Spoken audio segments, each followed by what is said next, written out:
kembali lagi di channel YouTube saya. Di video kali ini saya akan menjelaskan kepada teman-teman semua tentang analisis struktural dan semiotik pada sajak-sajak puisi karya Amir Hamzah. Yang pertama, ada puisi berjudul Padamu Jua. Ini dia puisinya, ya bisa dilihat di sini ya. Nah, secara semiotik atau secara sistem ketandaan, hubungan antara aku dengan engkau dalam puisi ini digambarkan sebagai hubungan antara sepasang kekasih, antara pemuda dan gadisnya. Tanda-tanda hubungan percintaan itu berupa kata-kata mesra memenuhi sajak ini, seperti aku, engkau, cintaku, padamu, kau, setia selalu, kekasihku, rindu rasa, rindu rupa. Nah, kemudian secara struktural ketika si aku mempunyai kekasih baru, maka ada bait seperti ini.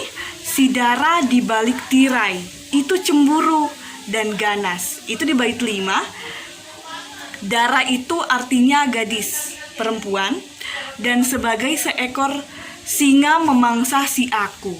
Ini seperti arti bait itu, seperti seekor singa yang memangsa si aku dengan cakarnya untuk permainan. Maksudnya supaya si aku hanya mencintai si dia saja. Nah, kemudian teman-teman, pada puisi karya Padamu Jua terdapat penggunaan citraan yang memuncak dalam bait 6, 3, 4. Bisa dilihat ya di puisi ini. Citraan gerak yang ditandai dengan bunyi dikombinasikan dengan citra visual tampak dalam mata pembaca. Gadis yang secara samar-samar kelihatan di balik tirai tak tampak seluruhnya, tetapi terasa keindahan dan keromantisannya. Tambah menimbulkan rasa cinta kasih karena si gadis atau si dara ini digambarkan menanti sendirian atau menunggu kekasihnya, si aku ini. Kemudian selain adanya penggunaan citraan, ada sarana-sarana retorika dalam sajak puisi Padamu Jua yang dikombinasikan untuk memperkuat efek dalam sajak, pada umumnya untuk mempertegas atau penandaan, di samping membuat liris karena iramanya yang mengalun oleh ulangan-ulangan bunyi yang teratur.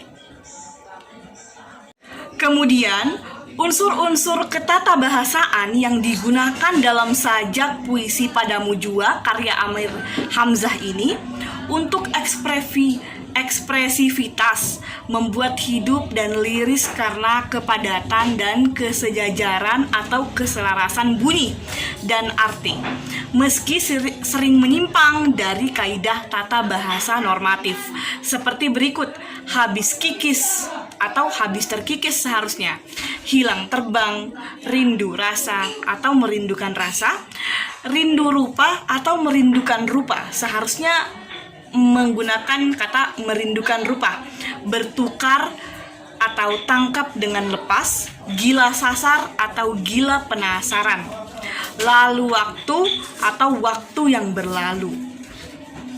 Nah, itu dia unsur ketatabahasaan yang menyimpang dalam puisi Padamu Jua.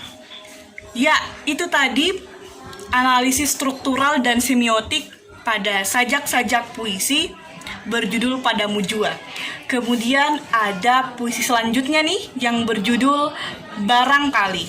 Oke, ini dia puisinya. Ya, bisa dilihat ya. Nah, ide percintaan dalam puisi ini secara semiotik sesuai dengan pilihan kata-katanya yang menimbulkan suasana romantis.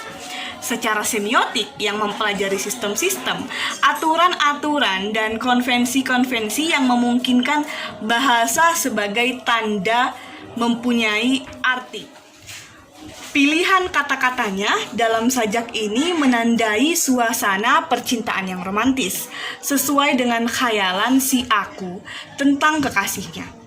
Kata-kata tersebut yang lena dalam hatiku, akasa, suarga, nipis-tipis hulu, kupangku, lengan lagu, kudaduhkan atau kutidurkan, selendang dendang, mata mutiaramu, ya seperti itu.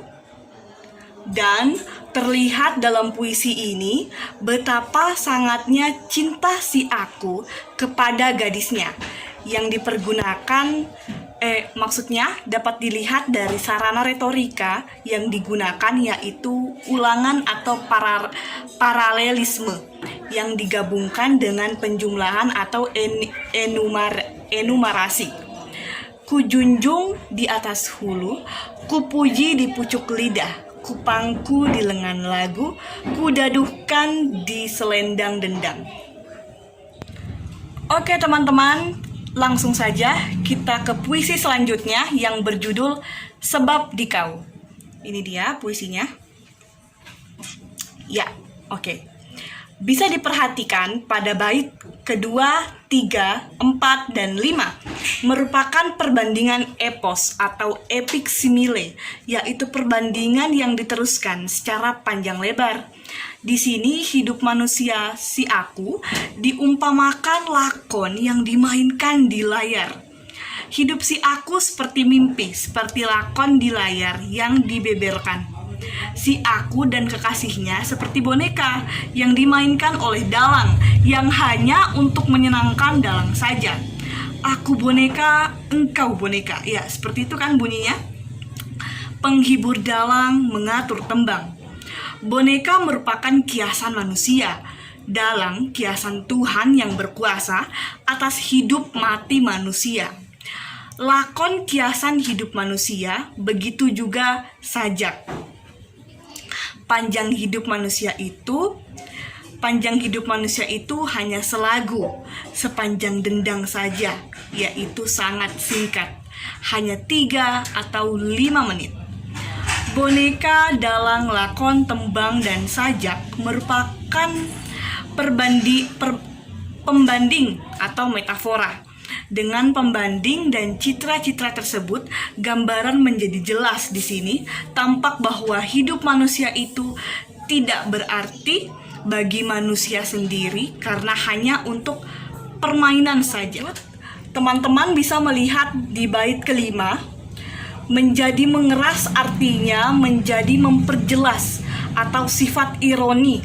Hal ini disebabkan juga oleh bunyi kakofoni, bunyi yang jelek, yang parau pada baris kedua, 3, 4, yaitu bunyi K berturut-turut.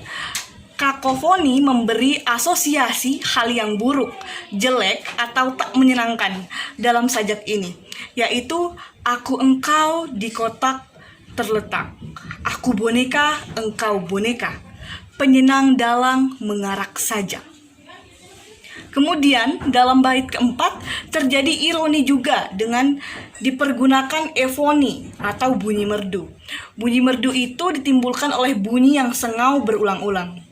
Aku boneka, engkau boneka, penghibur dalang mengatur tembang, di layar kembang bertukar pandang, hanya selagu sepanjang dendang. Oke, kita sampai di puisi yang terakhir, yaitu berjudul Astana Rela. Oke, ini dia puisinya. Bisa dilihat ya teman-teman. Nah, dalam sajak puisi ini tergambar adanya pertentangan antara dua hal, yaitu dunia dan akhirat. Hidup di dunia penuh kesedihan, kekecewaan, cedera, cercah, dan tidak abadi. Sedangkan hidup di akhirat penuh kepuasan, kebahagiaan, kedamaian, dan keabadian. Pertentangan-pertentangan tersebut meliputi seluruh sajak, ya bisa dilihat, tergambar dalam kata-kata atau kalimat yang saling dipertentangkan dalam persejajaran yang paradoks. Hal ini tampak pada bait yang pertama, yaitu bisa dilihat, tiada bersua dalam dunia, tiada mengapa hatiku sayang, tiada dunia tempat selama. Kemudian keadaan dunia yang penuh cedera digambarkan dalam baris-baris berikut yang berbunyi, jangan percaya hembusan cedera, berkata tiada hanya dunia. Hidup di dunia ini bermula dari tidak ada, kemudian mereka lahir, besar, dan bersua, kemudian berpisah karena mati. Lanjut, dalam bait kelima dan enam, ya bisa dilihat, dalam bait kelima dan enam, dilukiskan bahwa sesudah mereka mati, mereka, si aku dan kekasihnya di dunianya dapat berjumpa dan merasakan buah amalan baik ketika hidup di dunia. Cercaan di dunia pun tak ada lagi, yang ada kebahagiaan dipertentangkan sebagai berikut. Bunga cerca melayu lipu, hanya bahagia tersenyum harum.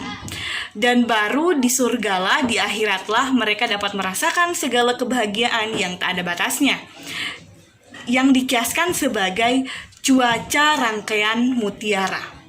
Gambaran hidup surgawi itu penuh angan-angan, melambung tinggi, digambarkan dengan metafora-metafora berikut. Meninggi awan, berpandang terang, berkaca bahagia di air mengalir. Ya, itu dapat dilihat di bait keempat. Bersama kita mematah buah, hanya bahagia tersenyum harum. Oke, teman-teman, itu tadi puisi terakhir. Ya, 4 puisi sudah saya bahas terkait analisis struktural dan semiotik sajak-sajak puisi karya Amir Hamzah. Semoga ilmu yang saya sharing di video YouTube ini dapat bermanfaat untuk orang banyak. Oke, sekian untuk video ini. Wassalamualaikum warahmatullahi wabarakatuh. Sampai jumpa di next video.